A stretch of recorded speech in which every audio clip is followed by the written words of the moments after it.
Shakespeare, Ésquilo, Tolstói, Kafka, Brecht, Coetzee e Schacher. O que há de comum entre esses grandes escritores da literatura ocidental? Todos eles e muitos outros nos contam histórias que envolvem o papel do juiz, o problema da decisão, os símbolos e rituais do sistema judiciário e os desafios na realização da justiça. Mas afinal, de que forma a literatura representa os modelos de juiz? Quais são as grandes obras literárias que nos permitem discutir o tema? Os modelos de juiz na literatura, este é o tema do programa de hoje. Fique com a gente porque o Direito e Literatura está começando agora.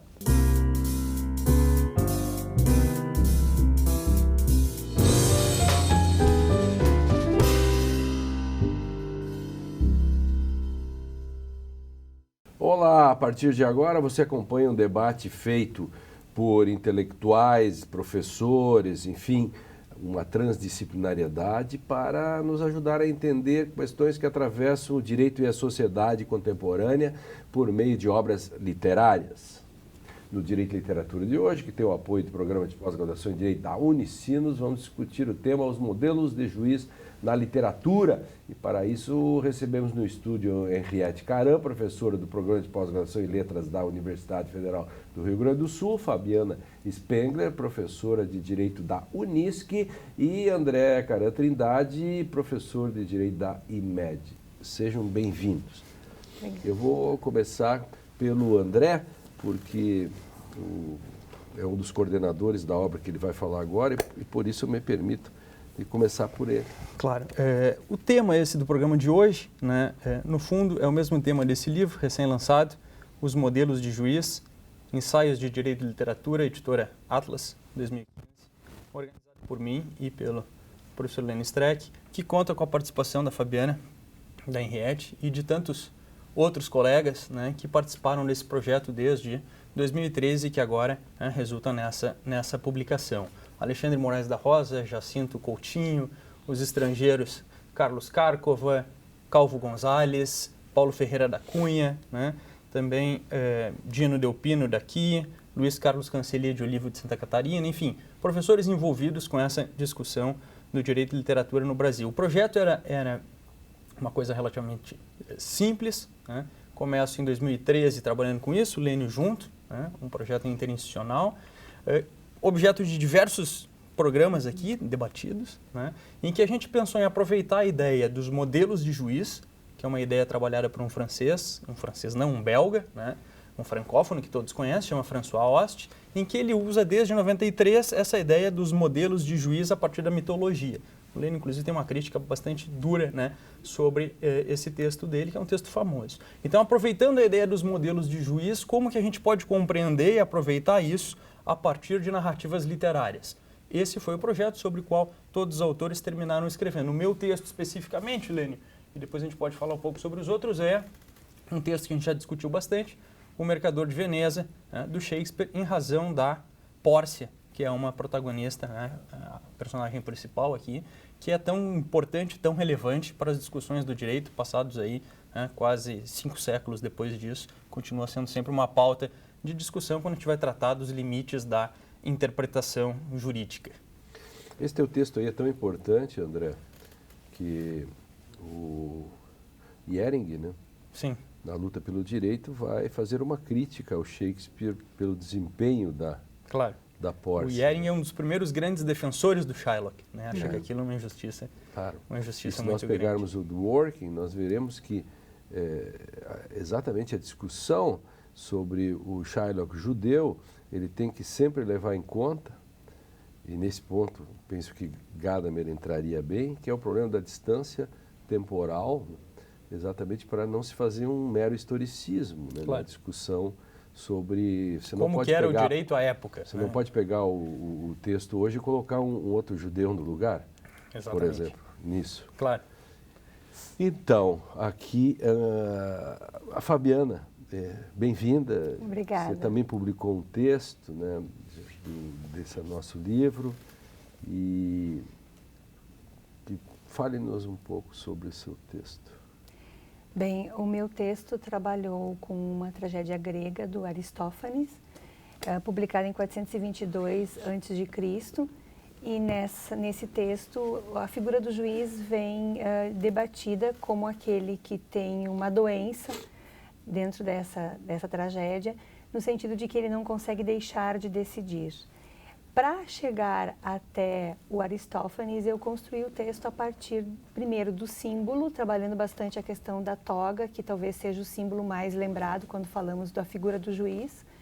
Depois, o texto acaba transitando pela mitologia e aí buscando argumentos para justificar a legitimidade e o mito que se criou em torno da figura do juiz. Depois, o rito, e aí trabalhando um pouco com os rituais laicos ou não.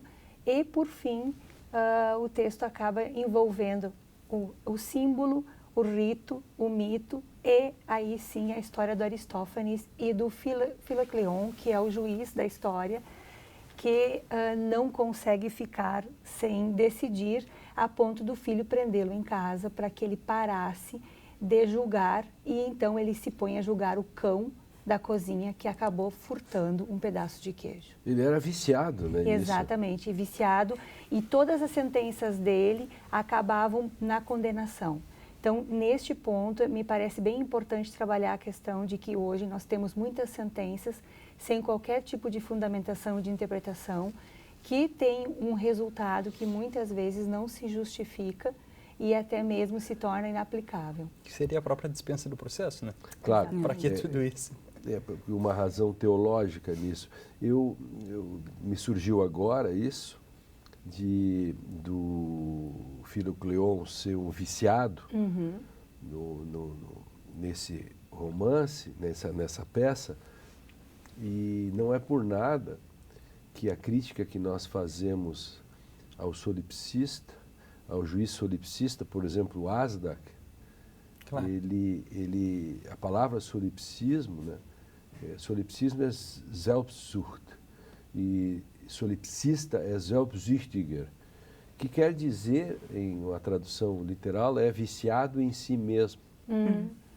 Então, aqui, não é por nada que o Filocleon quer viciar, depois a figura do solipsista também é viciado, só que é viciado em si mesmo, mas que no fundo tu acaba fazendo o julgamento dos outros a partir dos teus vícios, de ti mesmo. Daí a crítica que se faz à modernidade, que é um dos meus textos, né, para dizer que eu também escrevi um texto, fazendo uma trajetória dos gregos até nossos dias, dos modelos de juiz. Aí, na verdade, nós temos nessa comédia, nós temos uma ridicularização. Essa ridicularização do querer sempre julgar e do querer sempre condenar. Isso. Se não me falha a memória, teve um programa gravado sobre as vespas, no modelo anterior ainda, com Donaldo Schiller e Alfredo Couleton, que está disponível na internet, né? Gravado especialmente na Feira do Livro de Porto Alegre. Perfeito. Acho que em 2009 ou 2010, está disponível para quem tiver interesse. Vale a pena dar uma conferida. Outro dia eu vi de novo esse texto, esse filme, porque gravado na feira, com o Donaldo.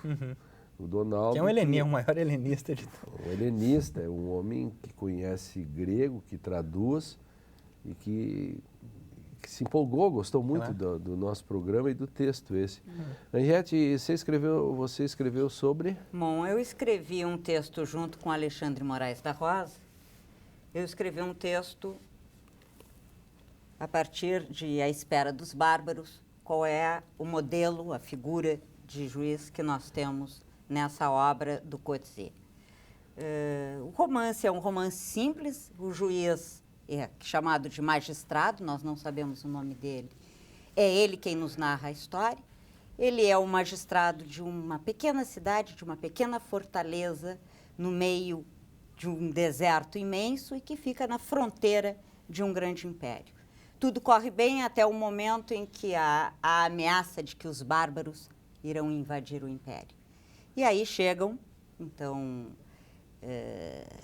soldados cuja função do exército é guardar aquela posição e interrogar os suspeitos.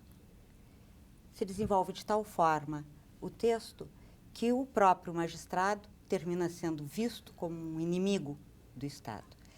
E o grande lance nesse texto com relação à figura do magistrado é exatamente esse momento da consciência de que eu ocupo um determinado lugar, mas que esse lugar é volátil. Eu ocupo um lugar no sistema enquanto eu estou à disposição do sistema. Mas a qualquer momento esse sistema pode se voltar contra mim. Então nós temos alguns juízes, que são os juízes na literatura, né, na quantidade de juízes que nós temos alguns juízes que sofrem de drama de consciência, pela própria posição de juízes que eles assumem. Diferente do que acontece nas vespas. Né? São esses para quem o julgar e o condenar pode ser vivido como um problema. Claro, sem dúvida. Que é um outro modelo.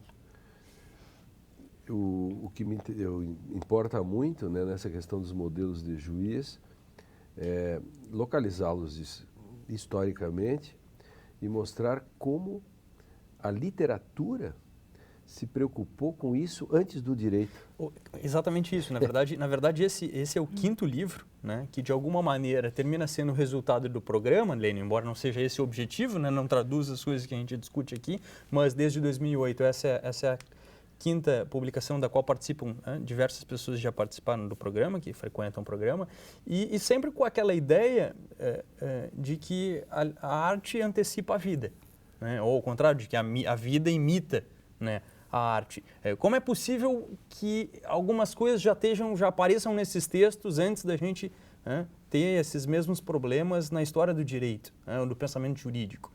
A gente pode trazer o Tolstói aqui, que é um texto que a gente já discutiu algumas vezes, da morte do Ivan Ilitch. Tudo está antes, lá os dramas do Ivan Ilitch antecedem a jurisprudência dos interesses, antecedem a discussão das pandectas, né? Já estava lá no Tolstói, onde o direito era uma coisa super precária, super primitiva perto do direito do resto da Europa. Como isso é possível, né? Claro, e isso, Fabiana, mostra também, você que escreveu sobre símbolos rituais, que é um modo de, lendo os rituais de julgamentos, a gente lê a sociedade também. É até porque esses rituais são uma forma, primeiro, de ordenar e domar esse conflito, que é um conflito social, e num segundo momento, de fazer com que se entenda algo a respeito desse processo, desse julgamento. Hoje nós temos condições de saber exatamente como vai decorrer o processo e qual será o papel desempenhado pelo juiz. O rito nos permite isso. Enquanto que se nós não tivéssemos essa possibilidade, se nós não tivéssemos, por exemplo, uma codificação e um ritual, nós não saberíamos exatamente quais são, por exemplo, prazos, momentos, recursos. Ele chama rito processual, né? Exatamente. Embora algumas vezes, desculpa, mesmo com o rito, continua tendo surpresas, exatamente. Né? O rito não garante tudo. Não deixa de ser uma herança de rituais pagãos ou católicos. Pode estar lá, né? Claro. Exatamente. Sempre tem o fator filocleon, né? Sempre. Ele sempre pode pegar você na esquina, né? E condenar. E condenar. E condenar. O filocleon, ele está sempre presente. No livro que eu escrevi, chamado Tribunal do Júri, Símbolos e Rituais, a gente já fez um programa aqui sobre isso, tem uma frase, né, que matem-se entre vós que nós os julgaremos entre nós. Que também começa com a literatura, né? Que começa com a literatura. Que também começa com Ésquilo. Claro, exatamente, começa com Ésquilo. Ali é que foi institucionalizado o júri. Essa questão do fechamento desse primeiro bloco, para mostrar como os modelos de juiz e a literatura, a vida imita a arte, como a literatura saca antes. Direito e literatura faz uma pausa para um rápido intervalo. Na volta a gente continua a discussão sobre o tema de hoje, os modelos de juiz na literatura. No próximo bloco vamos debater um pouco mais sobre a importância da literatura para o universo jurídico. Não saia daí, já voltamos.